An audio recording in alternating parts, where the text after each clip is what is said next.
Good evening and welcome to another edition of Kickback. I'm your host, Scott Pastore. In recent years, martial arts has taken on many different aspects in people's lives. And one of these ways is through the Hollywood eye. Most people realize the martial arts through their self-defense seminars, their karate classes, even community service programs that are put out. But one way people are being reached out to is through the Hollywood industry. Most of your action scenes these days are comprised of martial arts sequences, such as the Steven Seagal movies and the Chuck Norris movies.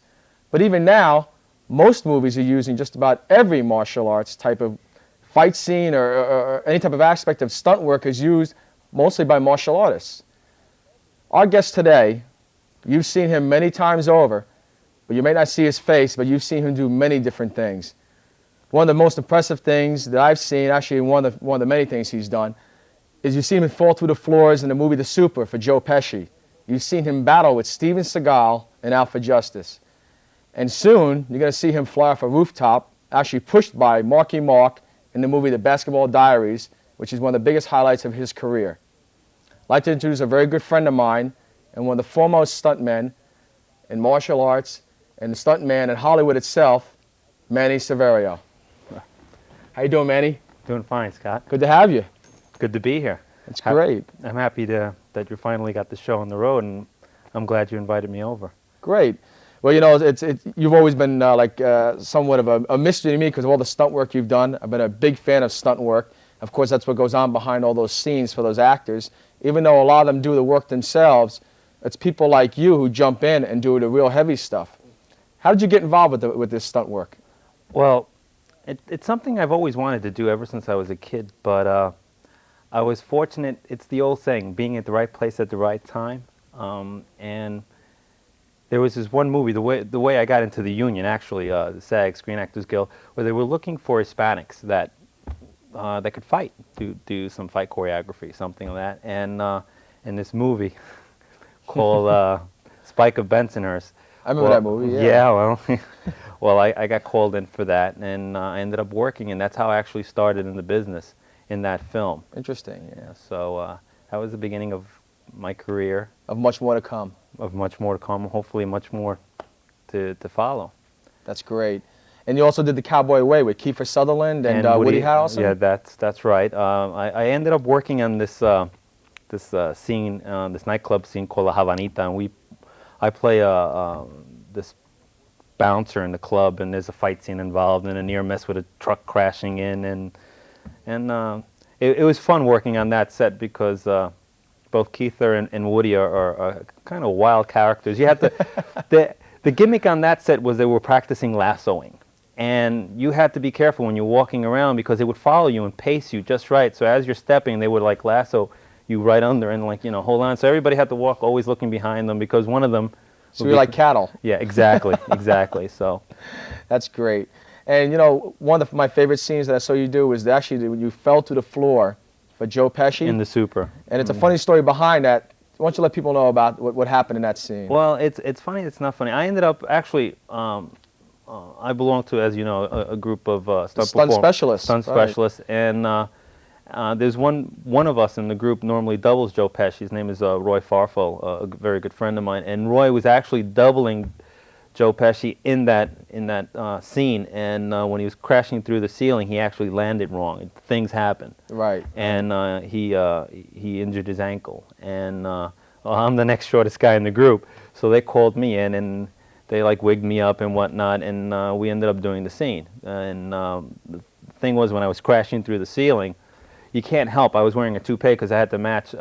You don't look like Joe Pesci. No, I had to match him. And what happened was, as I'm going through the ceiling, my wig gets caught on the ceiling floor as I'm going through. So I landed on a table. I fell back, and I feel this flappy thing on my head. And then to save the shot, what I had to do is I had to duck my face backwards. One of the hardest things, as you know, being a stuntman, is you got to do the work, and you got to make it look like it's not you. It's actually the actor doing the job. A lot of improvisation. Yeah. You have to go. You have to improvise. That's one of the things that stuntmen try to do. You have to improvise. Go with the flow. Try to save the shot.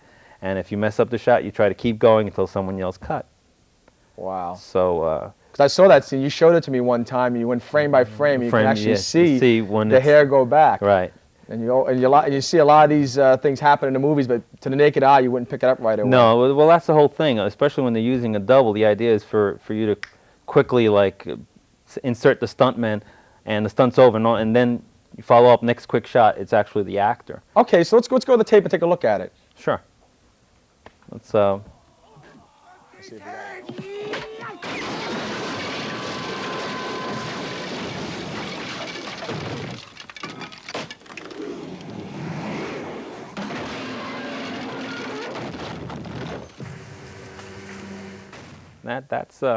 That was that scene for that day. Wow. But it's been good because I mean, the arts have helped me enter into a new career, into a different field. Yeah. And one of the best things that I love about the martial arts is it's given me a way of life, and it's something that I could use in every aspect of my life. And one of them happens to be in the stunt industry, the stunt business. Yeah. And you've used the stunts and your martial arts in one when you did the movie Out for Justice with Steven Seagal. Do you know that after all these years, I've never really won a fight? I always get my butt kicked, but you know that's the nature of the business. That's it. You're always the bad guy. I'm always the bad guy, and if I win, which I don't think it'll ever happen in the near future, I get beat up sooner or later. So, what's it like working with Steven Seagal? Well, personally, I only speak from experience. Steven was there to do his job. His job was not to make friends or anything. His job was to get the scene over and out for justice. And that's it. And some people complain. They say he likes to hit people, whatnot. I found him to be a professional.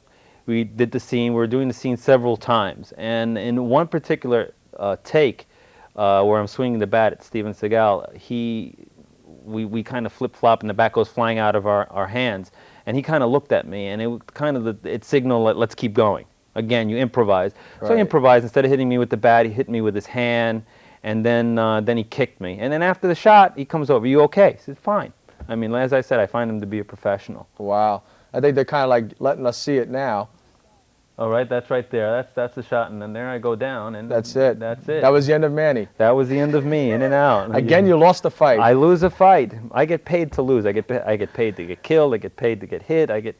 So. But stunt work, you actually do get hurt sometimes, right? Yeah. I've been fortunately, knock on wood. Yeah, right, there it is. I haven't really been hurt badly. I'm lucky. Yeah. Minor, you get a bruise here or there, but I have some friends that have been hurt very badly, and it's not because they're not good stuntmen. They're just things happen, and that's what your job is. Your job is to take a risk. But being a good stuntman, some people come up to you and say, "Oh, I'm crazy. I could be a stuntman," but that's not what it's all about. Actually, the sanest people I know are stuntmen. It's being smart. It's being smart. The idea is to take something and to make it look hazardous. There is a risk factor involved, but it's to eliminate that. Is that called the X factor? The X factor. The X factor, the Y factor. But the bottom line is, what you have to do is you try to minimize the amount of danger and make the shot look as incredible as possible. So I mean, that's what it's all about. That's what it's always been about. So and it's a very interesting business. It seems like it. It's just something that I've always been mystified by. Because growing up, people think that these actors are always doing the moves, and not to take anything away from them, a lot of them do their own stunts and to a certain effect. But then people like yourselves step in and take that, like you said, they take that extra hazardous risk. Right. Well, it only makes sense. You have to realize, again, if you're thinking about Hollywood is a money business. Right. And when you involve a star, that star represents X amount of money. You can't risk injuring your star, because if your star gets injured, then production is held up, money is wasted, and the budget goes up. Whereas, unfortunately, this sounds a little cruel if you start looking at it this way, but if the stuntman gets hurt, you could actually get in someone else to replace him. Yeah. I mean, it sounds like but I mean, that's generally what our job's all about. It's safety, and it's to protect the actor. So I mean, and in itself, we are actors. We're action performers, if you want to call it that. You're part of SAG. Right, we're part of the Screen Actors Guild. Yeah. Right. Okay. But that's what it's all about. Let's take a look at one of your biggest highlights just recently you did, which was the Basketball Diaries with Marky Mark. Right, and he threw you off the roof, kind of. Right, Let's go to it now. Here we go. And that's there I go, and that's when I hit the bag. And believe me, it doesn't seem like a lot, but the wind gets knocked out of you when you do hit that bag. What goes through your mind when you're at the top of that building? Oh, well, believe it, again, this is something you rehearse and you do. You just don't go doing it. It's a lot easier going forward than going backwards, because forward, at least you know where you are. Right. And then in the last moment, the idea is when you hit that airbag, you have to spin around and kind of take it backwards, because your body's made to bend one way, not the opposite Fold direction. in, right. But when you're going backwards, you push yourself at the edge of the roof. Things go through your mind like, what am I doing up here? Is the bag there? Well, I know the bag's there, but again, bottom line, you're working with a group of people. The stunt industry is a very small industry. You tend to know everybody after a while, if not by actually working with them, by actual reputation. Reputation is everything. And being with a group of stunt performers, as I said, stunt specialists, you tend to work with people you trust as if they were the ones actually doing the stunt. Right. And I knew that the people around me were people that I could trust. And again, as I said, this is something that I rehearse and I practice, because going backwards is very difficult, because you have to, like, first of all, you have to break every rule you were taught when you were a child. It's the unknown. And it's the unknown. And when you go off the roof, it's a couple of seconds, but in that time frame, I felt like you could read a magazine on the way down. And you're saying to yourself, where's the bag? Where's the bag? Where's it coming? And you get there's the bag. Oh, thank God, I hit the bag, and it's over. What is that bag? You hit that bag? Is that the breaks bag? your Okay, fall? that's an airbag, and what the airbag is actually filled up with air. There are two fans filling up air in that bag, and the bag is actually divided into two different levels. Right. And the top level is made to slow you down. It's the bottom level that actually stops you when you hit the ground. Yeah, we should look at it now. Look at the bag now. There it is. Yeah, that's it. Pretty big. Well, when I hit the ground, first thing, I didn't move for a second. I just wanted to make sure I was okay. So what I did at that point was that, okay, I'm okay. I moved a little bit to the left, a little bit to the right. Then I gave my thumbs up to my guys and said, I'm okay. And, and then you get up, you get the adrenaline going, like, because at that point, it's like when I approach any stunt, I approach it like if I'm getting ready to train, to fight. I'm revving myself up, and in that particular stunt, I walked away from everybody, and I started like almost psyching myself up, and I didn't want anybody to talk to me until the time came to do it. And we're here to do it. I came to do it. Let's go. Let's do it. Boom, and I did it. As if I had to go down and fight, So it's something. Okay, it's come to this point. I can't back out. Here I go. It's like that slogan. Just do it. Just do it. Exactly. Don't think about it. Just do it. Just exactly. And just go through the motions. That's amazing. And that fall itself, falling back 6 stories like that, the unknown, all this work with the stunts. I mean, obviously the discipline and the confidence came from somewhere, and I can only imagine that part of it is due to your martial arts background. Well, I tend to think it comes from my martial art background. The martial arts, as I said, have given me a lot. It's given me focus. I'm very, very focused when I want to do something. I'm not worried about getting there quickly. I'll worry about getting there, but I'll take my time. And again, you want to do things right the first time, or try to, or as right the first time as possible. And if you make a mistake, you learn from it. Again, as in the arts, you mess up, someone hits you. So what did I do wrong? And you try to overcome the problem. In the stunt industry, there are a lot of things you have to overcome. First thing is that when you break into the business, you're new. And I was very fortunate. I had some friends, my very close friend and someone I considered my brother, Jeff Ward, who's a martial artist, another big stunt man. He is someone who helped me get into the business, and he helped me. He was someone who was in there already, and even though he was breaking into the business, he helped me get into the business. And again, it's something. Reputation is everything. Exactly, and you develop that reputation. Right, people start to get to know who you are and what you specialize in. And again, my specialty getting in is fight choreography. I don't want to be limited to that, but that's what I do. If you're looking for a street fight, okay. If you're looking for a martial artist type thing, if you're looking for a combat, whatever scenario, then that's how I first established myself. And I tend to think that I'm branching off into other directions. That's just one of the fields. Yeah, and again, it's all due to the arts. You certainly have branched off. I mean, you've done everything from TV, you've done soap operas, you did The Equalizer. Equalizer, yeah. A few times you were on there, I believe. I did The Equalizer. Working with Mr. Woodward was a pleasure. He was always very, very happy. He was happy to be there. He's happy to do his job, and the crew seemed to like him. And he always has that aura about him, like he's a very commanding, very if you see him in The Equalizer, he was just here's a guy you don't want to mess with, even though he's an old guy. He's a Right, guy that right. you want to Well, respect. he carried himself with respect. Again, Right. dignity, and that's something that dignity and respect is something that's earned. It can't be pushed upon people, and he earned the respect of the people around him. That's great. And again, you know, just as everything else, it's the way that you carry yourself. For example, the way I carry myself. Exactly. I mean, yeah. you don't have to run around saying I'm a martial artist. I'm the world's biggest, baddest person. Because bottom line, I mean, like even like a world champion, sooner or later will have his worst day. Mike Tyson. Mike Tyson is, well, he's just an Yeah. example, but that doesn't mean he's on the bottom. You meet someone on their best day and somebody who's the best at their worst day, you know, and you could lose. So why look for trouble? Martial art means more than that. Yeah. We've both discussed this before. I mean, it has to do more than like fighting. It's like, I look at it as an art form. I look Exactly, at it yeah. as it's if I wanted to understand about people, about culture. Well, you know, you just tend to look at their martial arts, and different countries, different societies have come up with different solutions to the same age-old problem of self-defense. And by understanding them and then understanding the art, you could understand how they came by that approach. You have the grappling approach. You have the Filipinos with, you know, their whole arnis.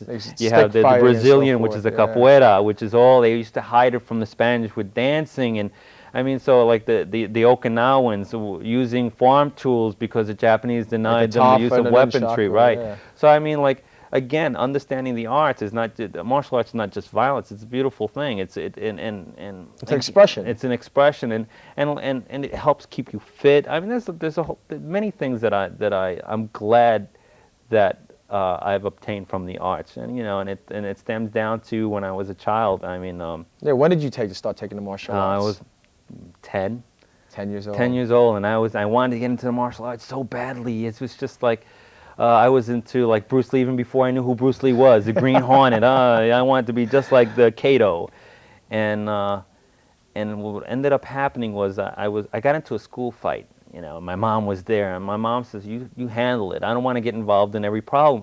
And the kid hit me. I just didn't know what to do. I couldn't raise my hands. I didn't know what to do. And my mom said, okay, we're going to get you enrolled in a school. And then I started in my first martial art, which was Taekwondo, at the age of 10. Which is the Korean art form. Korean art form, martial arts, which is... Your story sounds similar to mine. My mother pushed me into karate because I was getting beat up all the time. Right. No, 11 years old. 11 years old. It's for the same reasons, Yeah. normally, but I mean, and I wish, being a child, I don't know about you, but when I was a kid, it was a fun thing to do. It was something it was great. Yeah, I didn't have to go home. I could go to from school. I could go work out, hang out with my friends, and I didn't take it seriously until I was about 15, 16, because it's a game. And then you started to, like, you know, because I don't know about you, because when I was a kid, I would hit the bag, and the bag wouldn't move. I mean, I would like jump and slam into that bag. I was like, you know, like maybe 100 pounds wet, you know, and if I was lucky. And I would hit the bag wouldn't move. My feet would hurt, but the bag wouldn't move. And all of a sudden, one day when I was 16 or 17, boom, hit the bag. And now you can move the bag. Moved. So this is good. This is a different thing to it, you know. So let's take a look at some of the stuff you do now with the bag and so forth. We'll take a look at the tape over here. Right.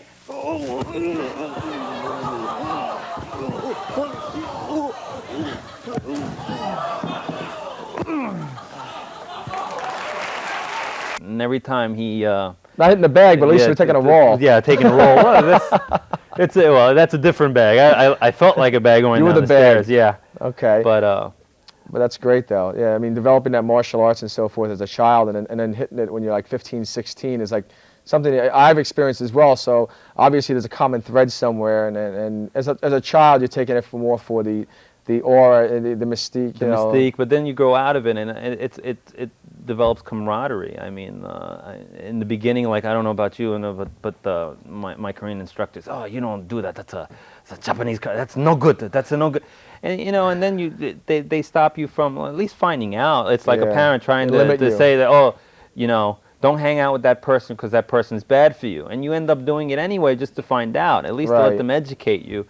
But again, the good thing about the martial arts, I mean, I've gotten to meet people from different, training disciplines, and just to compare notes. And, which is the fun of it. Right, and it's a camaraderie. Even though you might have a different approach to the same problem, but we all come from the same background, same foundation. We enjoy what we're doing. right now, I mean, I have a whole video series that involves in training. I know you put together a whole collection now of Tapes. tapes. I just finished doing 2 more when I was out in LA, and everything evolves around training. Because the one factor that ties all of us together is training. You know, it doesn't matter if you're into grappling, if you're into kicking, if you're into punching, if you're into stick work. There's certain attributes, certain things that tie us all together, and the only way we're going to get better at it, or at least maintain whatever level of perfection, is through these tapes and through these books that you developed, and through the sharing the knowledge and ideas. I mean, and showing a picture now of some of the stuff that you've done. Obviously, it's putting together these instructional tapes, sharing the ideas that you've put together over the years of training. And what I like to think of it is, like, some people want to go, I want to be the grandmaster of this or grandmaster of that. I rather just be known for an expert in training and enjoying training, because I enjoy to train. I enjoy this break into a sweat, and I mean, I like to stay as fit as possible, and that's what the martial arts are all about to me. And everything I do, I don't know. Again, I keep seeing you as me because because we talk so much about it. Yeah. But everything that I do evolves around the martial arts. If I train with weights, it's so that I could maintain strength, so I can maintain my hitting level. Exactly, if I do bike work or aerobic work, it's to keep my wind up, so I could, like, maintain my intensity when I'm training. Keep your leg strength up, right, and so forth. Flexibility, you know, abdominal work, you know, everything evolves around martial art training, you know, and I'm glad the stunt work evolves around that, thank God, and when I write, everything evolves around training. So you know. And you write a lot. I do. I try to. I mean, you wrote, this is kind of shocking to a lot of people, but being all the martial arts and the stunt work and so forth, Star Trek: The Next Generation. Yeah, I've been a Trekkie since I can't remember, because when who hasn't at our age, right? But especially growing up Hispanic in the United States, there wasn't many, like, you know, Hispanic figures I could look at. Ricky Ricardo, you know, like, and there's nothing wrong with Ricky. Lucy, I mean, but right? yeah. But I mean, I love the fact that Spock was an alien. You know, like, he wasn't whatever. At least something I could identify. Bruce Lee, who we all identify with, was a minority, somebody different from the norm. There's nothing wrong with John Wayne or Sylvester Stallone. I mean, they're all heroes. That's fine and dandy. But I wanted to see someone out of the norm. Right. And again, you know, that I got involved with the Star Trek because of that. And I sat down one day, and I've been writing articles for all the magazines for years. So I said, let me try writing a screenplay. Hey, what the heck, a Star Trek episode? Yeah. I wrote it, and I sent it in, because they're one of the few series that do accept non-solicited materials. And 2 weeks later, they called me. There it is. Oh, that's from next. That's not the episode. They bought the episode. They never actually produced it. But the fact that they bought it, which got me into another union, which is the Writers Guild of America. And right now, I'm trying my luck. I have already put together an idea for a treatment and a screenplay for Deep Space Nine, DS9. Which is the takeoff of the Star Trek generation. Right, exactly. Yeah. Great. So what can we look forward to in the future now? What are we looking to see Manny do? What's coming on? Is something about Die Hard maybe? Is it again, what's happening here? There's a lot of stuff happening in the city right now. Whether or not I get work on it, a lot of people say, "Oh, I'm going to work on this. I was told to work on that." I found from past experience that every time you say you're going to end up working on something, it'll just blow right under your feet. So kind of act like it's not there. I have my hands in several different pots right now. I've written 2 screenplays that they're being right now looked at, and I'm hoping that they get picked up, and you know, and I'm sure they will. Developed right now. So that's one thing, and at this point also there are 1 or 2 projects that if the green light, when the green light goes go, I'll be coordinating. But otherwise, it's just writing again. Right now, as I said, I did 2 more tapes to my series, and it looks like O'Hara Publications is doing my 2nd book. It's amazing. They did my 1st book on weight training for the martial arts. The 2nd book will have to do with focusment training for the martial arts. So you're really putting out a lot of stuff. I'm trying to. And it's great. And I mean, you've given us, we've learned a lot from you, for one. And you've given us a little insight to the stunt work, and a little bit about how you got involved in the martial arts, and where it's taking you. Obviously, outside of martial arts, it's taking you to book writing and videotape making and movie making and so forth. It was all stemmed from that common thread, which is what got me kind of going. Everything circles around my martial arts and so forth. But it's been great having you. Oh, thank you. It's It's been a a good pleasure time. to be here. Pleasure to be here. Great, and You know, and success on the show. I Thank mean, you. I think you got a good idea going here, and hopefully that there's that audience out there that'll back you up for it. You know, and thanks. I you know. appreciate that. Hey, pleasure. Good having you. Hey. Manny, thanks very much.